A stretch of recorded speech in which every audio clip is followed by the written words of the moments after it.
September 30th, 1897. A young woman lay dying in a small convent in France. Tuberculosis had consumed her body for 18 months. She was 24 years old. In her final moments, witnesses watched as she clutched a crucifix to her chest.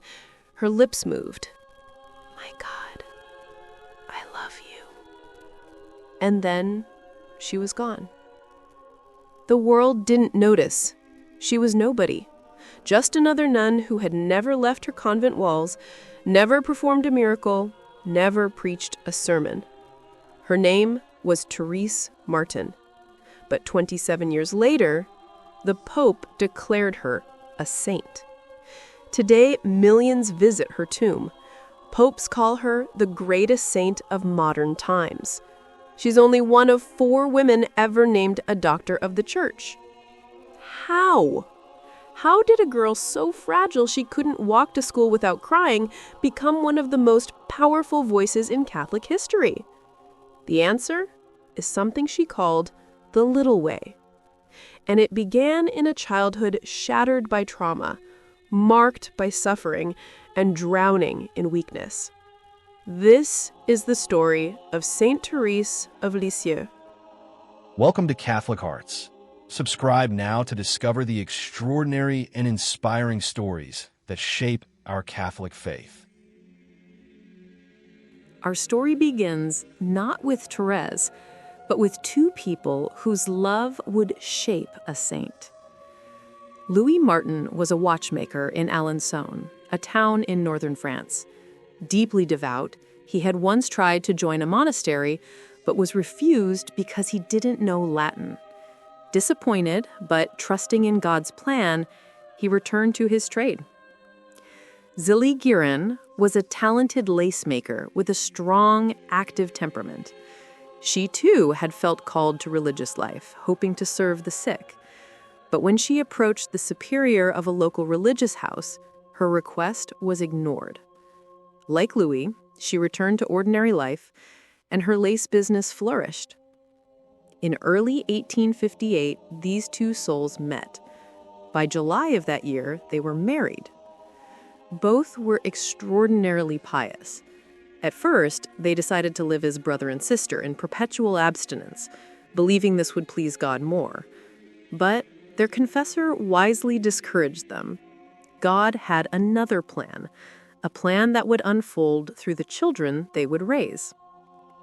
Between 1860 and 1873, Zélie bore 9 children. 4 died in infancy or early childhood, a sorrow common in that era, but no less devastating. 5 daughters survived, and every single one would eventually enter religious life. Marie, Pauline, Léonie, Céline, and the youngest, born January 2nd, 1873, Marie-Françoise Therese Martin. From the moment she entered the world, Therese faced death. A severe intestinal illness, the same disease that had claimed several of her siblings, struck the newborn. Zélie, already battling breast cancer that would soon take her life, couldn't nurse the baby. Therese was sent to live with a wet nurse in the countryside, far from her family. For over a year, her survival was uncertain. But slowly, miraculously, the child recovered. In April 1874, on Holy Thursday, 15-month-old Therese returned home. She grew up in a household saturated with Catholic devotion. Daily Mass at 5:30 in the morning, strict fasting, prayers marking the rhythm of the liturgical year. The Martin home was also marked by charity, visiting the sick, welcoming the poor, even occasionally seating beggars at the dinner table. Yet, this was not a grim, joyless household. Louis adored his daughters, giving each one a tender nickname. Marie was his diamond, Pauline his fine pearl, Céline the brave one. But Therese was his petite reine, his little queen. To her, he gave everything. Years later, Therese would write that she was far from a perfect child. She threw tantrums when she didn't get her way, rolling on the floor in desperation. She was, in her own words, a very nervous child. But she was also remarkably spiritual. Even as a toddler, she would play at being a nun. Once, she told her mother she hoped Zélie would die soon because she wanted her mother to have the happiness of heaven. It was the innocent longing of a child whose eyes were already fixed on eternity. But that eternity would soon crash into her world in the most painful way imaginable. August 28, 1877. Therese Martin died from breast cancer. She was 45 years old. Her funeral was held at the Basilica of Notre Dame in Alençon. Therese was 4.5. Years later, she would write, "The first part of my life ended on that day." She remembered everything. The details of her mother's illness, the final weeks, the room where Zélie received the last rites while Therese knelt at her feet and her father wept. When Mama died, Therese recalled, "My happy disposition changed completely. I had been lively and outgoing. I became timid and withdrawn, crying if anyone even looked at me. I was only happy when no one paid attention to me." On the day of the funeral, something shifted inside the little girl. She needed a new mother. Her eyes fell on Pauline, her second oldest sister. "I choose you," she told her. And from that moment, Pauline became Therese's mama. 3 months later, Louis Martin made a decision. He could not raise his daughters alone in Alençon, the town where he'd built a life with Zélie. He moved the family to Lisieux, where Zélie's brother, a pharmacist named Isidore Guérin, lived with his wife and 2 daughters. Louis rented a beautiful country house called Les Buissonnets, set on a hillside with sprawling gardens. It should have been a place of hewing, but for Therese, it marked the beginning of what she called the most painful period of her life. At 8.5, she was enrolled in the Benedictine school at the Abbey of Notre-Dame-du-Pré. Thanks to the excellent education she'd received from Marie and Pauline at home, Therese quickly became the top student in nearly every subject. But this made her a target. The other girls, many of them older, resented her. One 14-year-old in particular, struggling academically, made Therese's life miserable. Day after day, the sensitive child endured mockery and exclusion. She was too young, too small, too good at her studies. Therese suffered in silence. She cried quietly and told no one. "The 5 years I spent at that school," she later wrote, "were the saddest of my life. If my dear Céline hadn't been there with me, I couldn't have stayed a month without falling ill." The only respite came each afternoon when she returned home. She would run to her father, jump into his lap, and tell him her day. His kiss, she said, made her forget all her troubles. But even that fragile refuge was about to collapse. In October 1882, Pauline, her second mama, entered the Carmelite convent in Lisieux. For Therese, it was devastation.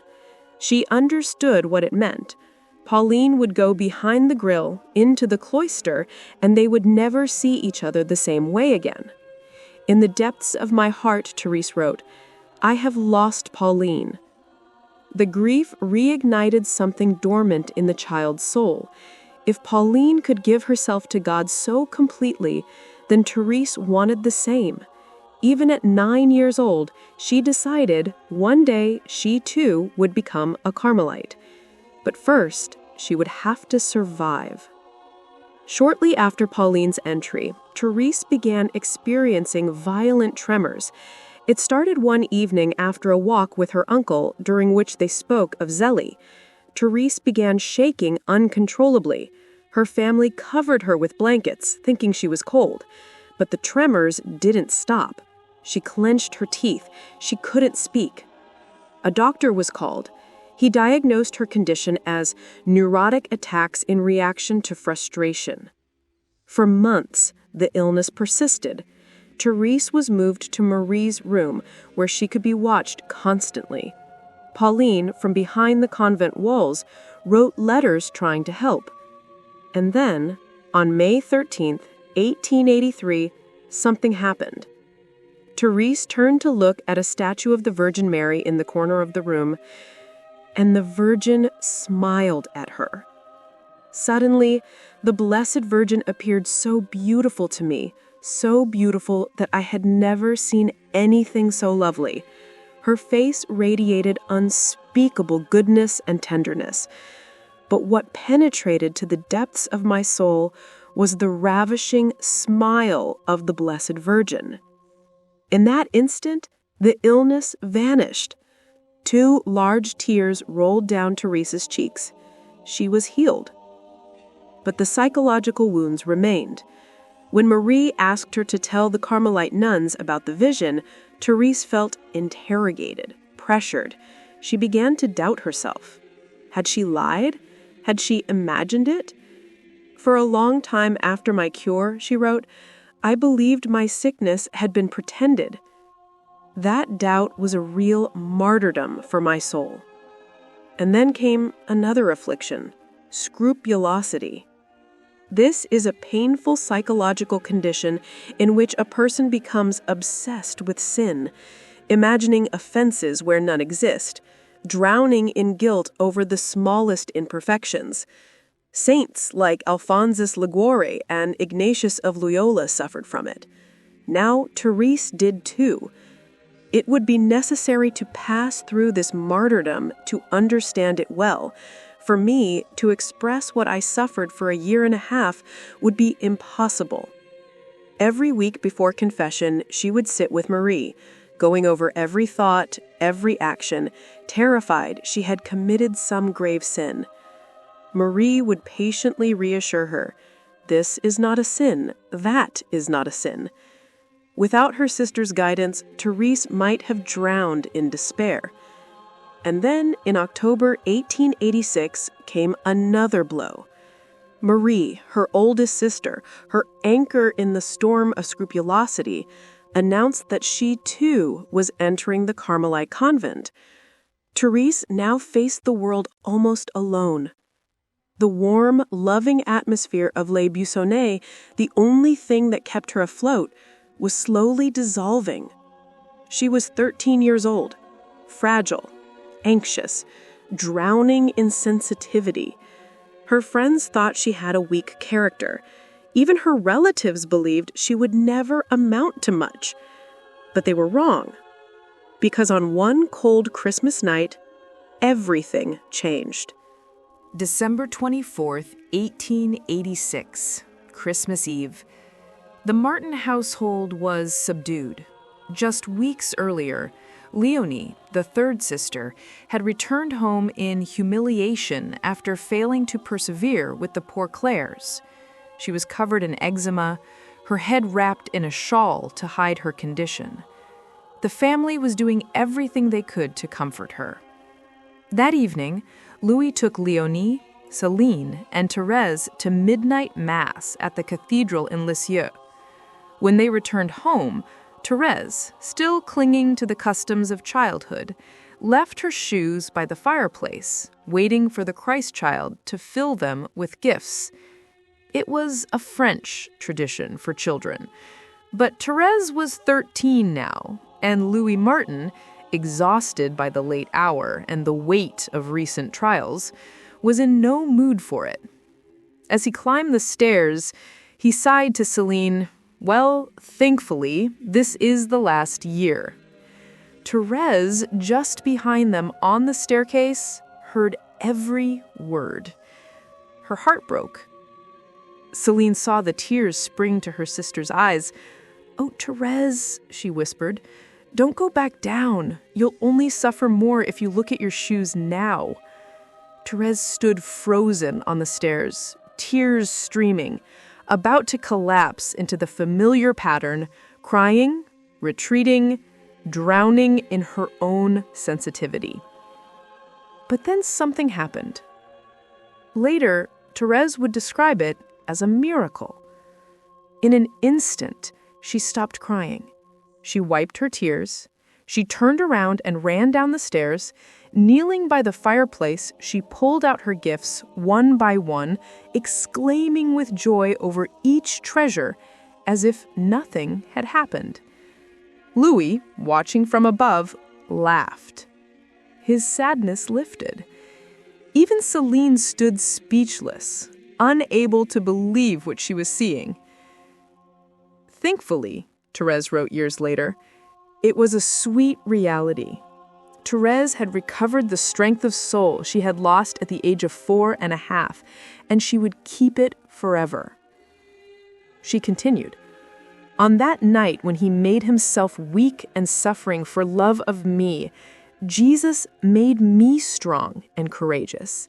He clothes me with his own strength. From that blessed night, I was never defeated in a single battle. On the contrary, I went from victory to victory and began, so to speak, to run as a giant." The crybaby was gone. In her place stood a young woman with a mission. Therese later wrote that on that night she felt charity enter her heart, the need to forget herself and make others happy. She began to experience what she called true transports of love for Jesus. And she knew exactly what she wanted. She wanted to enter the Carmel. She wanted to give herself completely to God. She wanted to save souls. But there was a problem. She was only 13 years old. In the months following her Christmas conversion, Therese's spiritual life deepened rapidly. She began reading The Imitation of Christ by Thomas à Kempis, carrying the small book with her everywhere. The words felt written directly to her soul. "The kingdom of God is within you.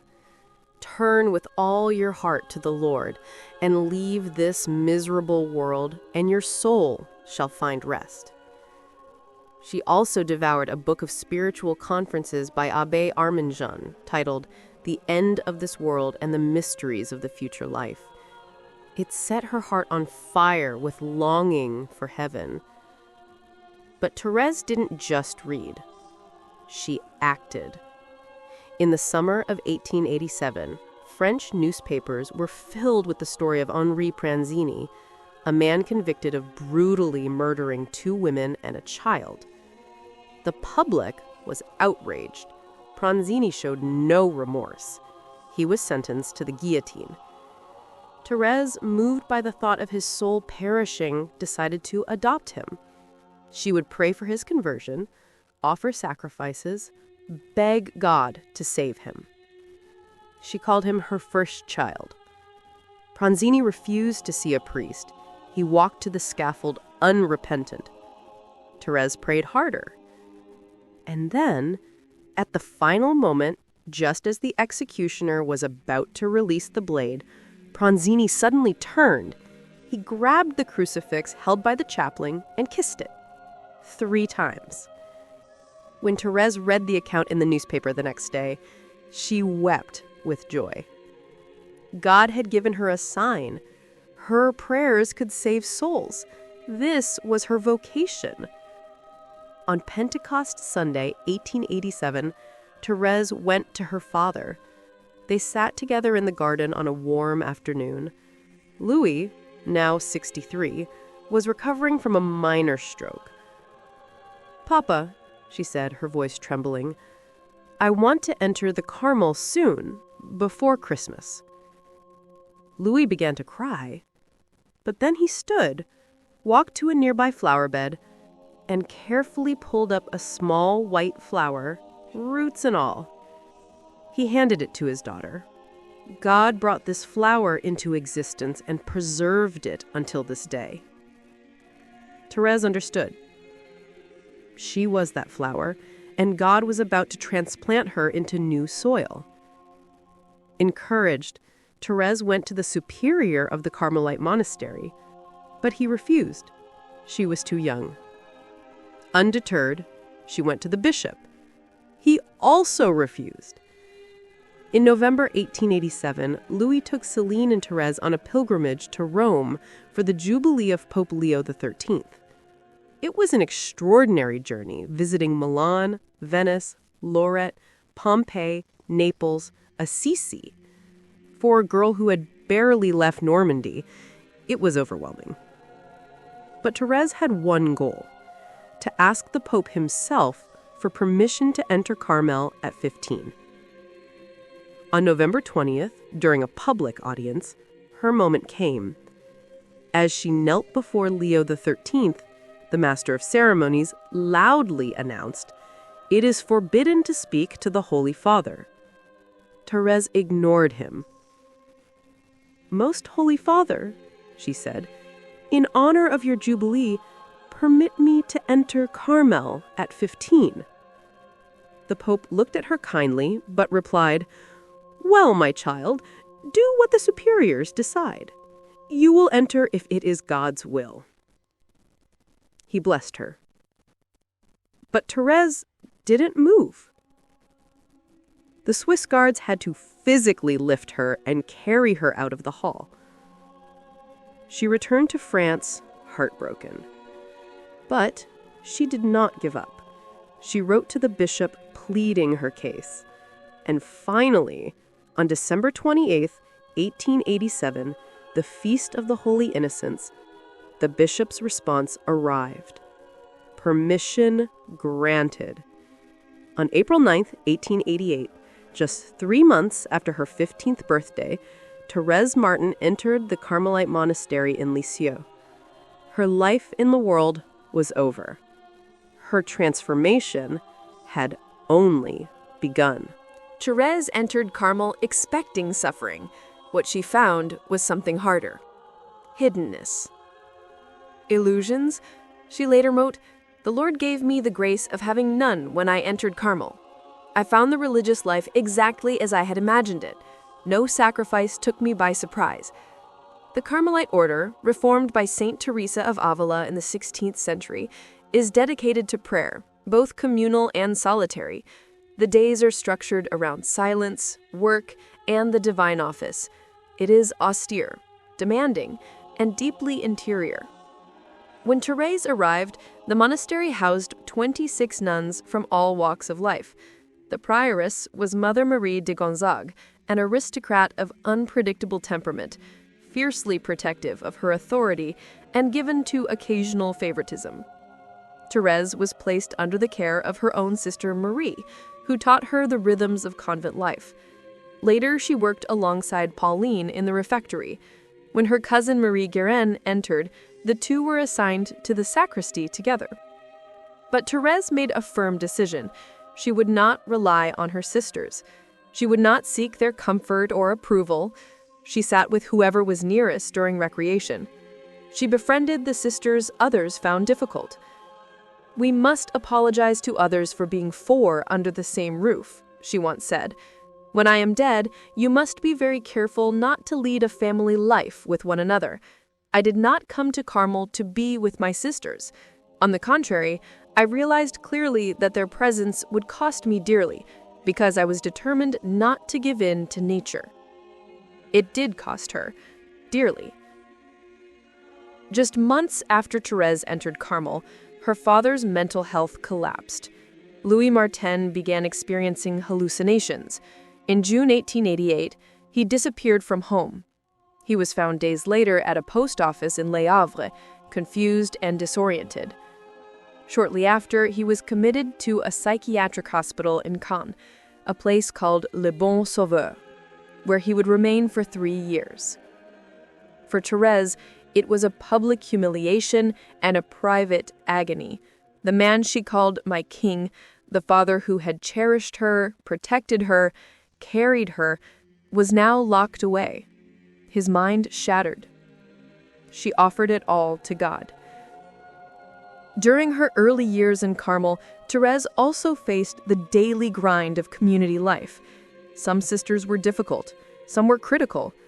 One nun in particular, Sister Mary of St. Vincent de Paul, the convent's finest embroiderer, treated Therese with condescension, even calling her Mama's little goat. She said nothing. She smiled. She served. But the greatest suffering was interior.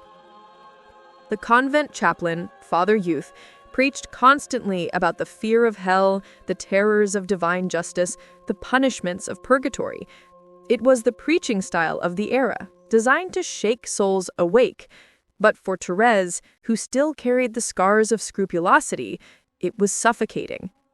In 1891, she wrote, "I experienced interior trials of all kinds, even to the point of sometimes wondering if heaven really existed."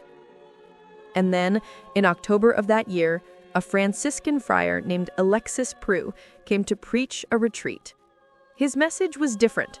He spoke of abandonment to God's mercy, of trust, of love. After hearing Therese's confession, Father Preux told her something that changed her life.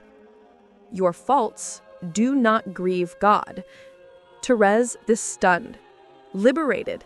For the first time, she understood that God wasn't a harsh judge waiting to punish her slightest mistake. He was a father, gentle, patient, infinitely merciful. From that moment, her spiritual life took flight. She began to read the works of St. John of the Cross, the great Carmelite mystic and doctor of the Church. She carried the Gospels with her constantly, discovering in them new lights, hidden meanings, mysterious secrets. And slowly, quietly, she began to grow. In February 1893, her sister Pauline was elected prioress and became Mother Agnes of Jesus.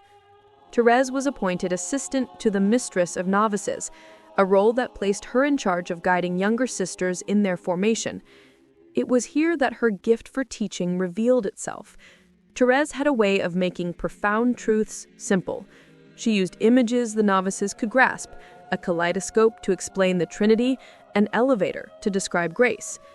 One novice, Sister Martha of Jesus, an orphan with a violent temper, later testified during Therese's canonization process about the extraordinary dedication and presence of her young teacher.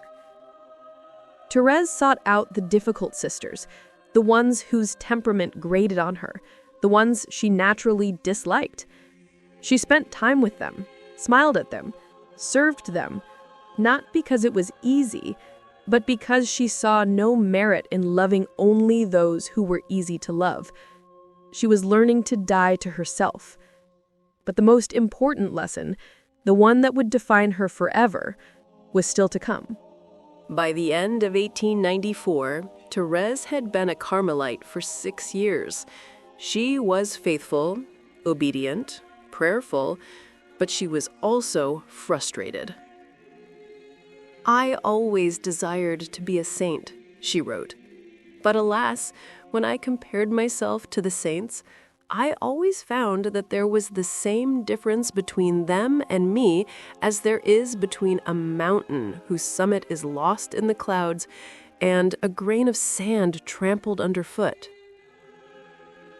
She looked at the great saints, Therese of Avila, John of the Cross, Francis of Assisi, and saw towering figures whose achievements seemed impossibly out of reach. How could someone as small, as weak, as ordinary as she was, ever become a saint? "To grow is impossible for me," she wrote. "I must put up with myself as I am, with all my imperfections. But I want to find a shortcut, a little way that is very straight, very short, an entirely new path." And then God showed her. In September 1894, Therese's sister Celine entered the Carmel. With her, she brought something precious, a small notebook filled with passages from the Old Testament, books that Therese, until then, had no access to. Therese pored over the pages, and there, in the book of Proverbs, she found these words: "Whoever is a little one, let him come to me." Her heart leapt, And then, in the book of Isaiah, "As a mother comforts her child, so will I comfort you. You shall be carried in my arms and fondled on my lap." Therese understood. God wasn't asking her to climb the mountain of perfection on her own strength. He was offering to carry her. She later wrote, "I sought in the scriptures some sign of the elevator I longed for, and I read these words from the mouth of eternal wisdom. Whoever is a little one, let him come to me. And so I came, guessing that I had found what I sought." She continued, "The elevator that must raise me up to heaven is your arms, O Jesus. For that, I do not need to grow. On the contrary, I must remain little. I must become even smaller." This was the little way. It wasn't a path of extraordinary penances or heroic deeds. It wasn't reserved for the spiritually gifted or the naturally virtuous. It was a path of trust, of spiritual childhood, of allowing God to do everything. Therese explained, "Sanctity does not consist in saying beautiful things. It doesn't even consist in thinking them or feeling them. It consists in truly wanting to suffer and in truly suffering. But even more, it consisted in love, expressed not in grand gestures, but in the smallest actions of daily life." She wrote, "Love proves itself by deeds. How can I prove my love? Great deeds are forbidden to me. The only way I can prove my love is by scattering flowers, and these flowers are every little sacrifice, every glance, every word, every small act of love." On June 9th, 1895, the Feast of the Holy Trinity, Therese wrote an act of oblation to merciful love. It was a prayer offering herself completely to God, asking him to consume her in the fire of his love. 2 days later, on June 11th, she and Celine knelt before the statue of the Virgin Mary. Therese read the prayer out loud. Both sisters signed it. And then, something extraordinary happened. Weeks later, while making the Stations of the Cross, Therese was suddenly seized by an overwhelming experience of divine love. She described it to Mother Agnes. "I was taken by a love for God so violent that I cannot explain it except by saying it seemed as if I had been plunged entirely into fire. Oh, what fire! What sweetness! Yet 1 minute, 1 second more, and I felt I could not have sustained such ardor without dying." This phenomenon, known as transverberation, the piercing of the heart by divine love, is rare even among mystics. Therese had entered the unitive way, the highest stage of the spiritual life, union with God. She was 22 years old, and she had less than 2 years to live. Good Friday, 1896. After a rigorous Lenten fast, Therese returned to her cell, exhausted, but at peace. She lay down to sleep. And then, in the middle of the night, she felt something warm rising in her throat. She didn't light a candle. She waited until morning.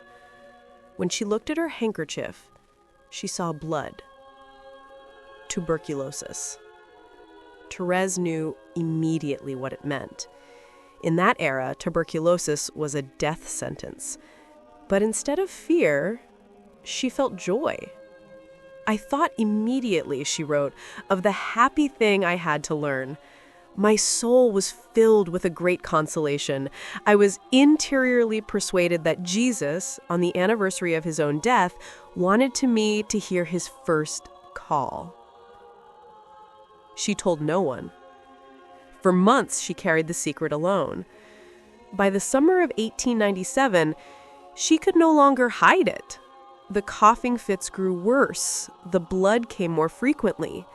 In July, she was moved to the infirmary. But the physical suffering was only part of her passion. Therese also entered what St. John of the Cross calls the dark night of the soul, a period of spiritual desolation in which God seems absent, faith feels impossible, and the soul is plunged into darkness. She described it in stark terms. He permitted my soul to be invaded by the thickest darkness, and the thought of heaven, so sweet to me, became a subject of struggle and torment. She no longer felt the consolations of prayer. She could not sense God's presence. Doubts about the afterlife assailed her mind. And yet, here is the staggering thing, she continued to trust. She wrote, "I want to say to Jesus that I am happy not to enjoy this beautiful heaven on earth, so that he may open it for all eternity to poor unbelievers." She offered her suffering for those who did not believe, for atheists, for those far from God. This was her final and greatest act of love. The tuberculosis ravaged her body. Her breathing became labored. Eating was agony. The pain in her lungs was constant. And still she smiled. She comforted the sisters who visited her. She made small jokes. One sister later testified, she never complained, not once. In August, the doctor examined her and said to the nuns, "Ah, if you only knew what this young nun is suffering." Mother Agnes, desperate to comfort her sister, asked, "Are you suffering very much?" Therese replied, "Yes, but I cannot suffer any more than I do. I never believed it was possible to suffer so much. Never, never. I can only explain it by my extreme desire to save souls." In her final hours, Therese clutched a crucifix to her chest. Her breathing grew shallow. The community gathered around her bed. At 7:20 p.m. on September 30th, 1997, Therese looked up, her eyes fixed on something beyond the room, and whispered, "My God, I love you." Then she was gone. The sisters who were present later testified that at the moment of her death, an expression of indescribable peace settled over her face. It remained there for hours. Therese was 24 years old. She had lived 9 years in the Carmel. She had never performed a public miracle. She had never preached. She had never traveled beyond France. But her work was just beginning. Before she died, Therese made a promise. "I will spend my heaven doing good on earth," she said. "I will let fall a shower of roses." And she kept that promise. Shortly after her death, Mother Agnes compiled Therese's autobiographical writings, letters and reflections she had written at the request of her sisters. The manuscript was edited and published in 1898 under the title Story of a Soul. It was an instant sensation. Within months, thousands of copies were circulating across France. Within years, it was translated into dozens of languages. Pilgrims began arriving at the Carmelite monastery in Lisieux, asking about the young nun whose simple spirituality had captured their hearts. Reports of miracles began pouring in, healings, conversions, answers to prayers. The little flower was scattering her roses. In 1914, Pope Pius X authorized the opening of her canonization process, an extraordinary move, given that she had been dead for less than 20 years. Pope Benedict XV, eager to accelerate the cause, waived the usual 50-year waiting period. On August 14, 1921, he declared Therese's virtues heroic and recommended her way of confidence and love to all Christians. She was beatified on April 29, 1923. And on May 17, 1925, just 27 years after her death, she was canonized by Pope Pius XI. The ceremony was unlike any in recent memory. Over 60,000 people packed St. Peter's Basilica. For the first time in 55 years, the ancient custom of illuminating the basilica with torches and oil lamps was revived. The New York Times ran the story on its front page. In 1927, Pope Pius XI declared her the patroness of missions, despite the fact that she had never left her convent. In 1944, Pope Pius XII named her co-patroness of France alongside Saint Joan of Arc.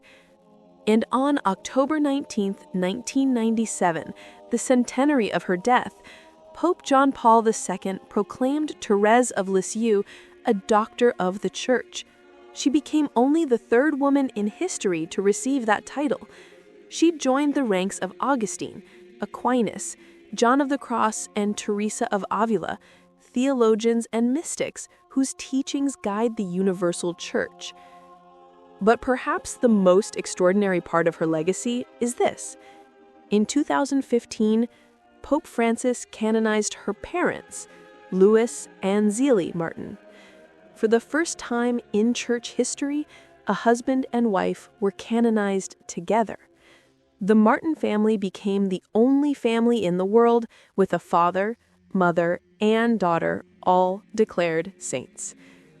The little way that Therese discovered, this path of spiritual childhood, of trust, of doing small things with great love, has become one of the most influential spiritualities in the modern church. She proved that you don't need to perform public miracles. You don't need to preach to thousands. You don't need to write theological treatises or travel to foreign lands. You only need to love God in the ordinary moments of your daily life.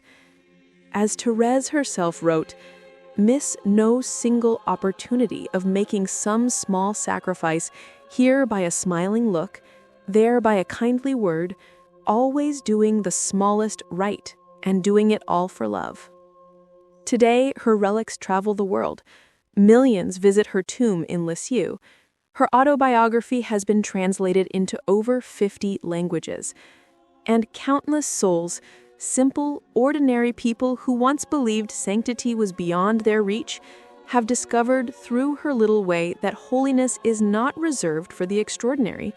It is possible for everyone.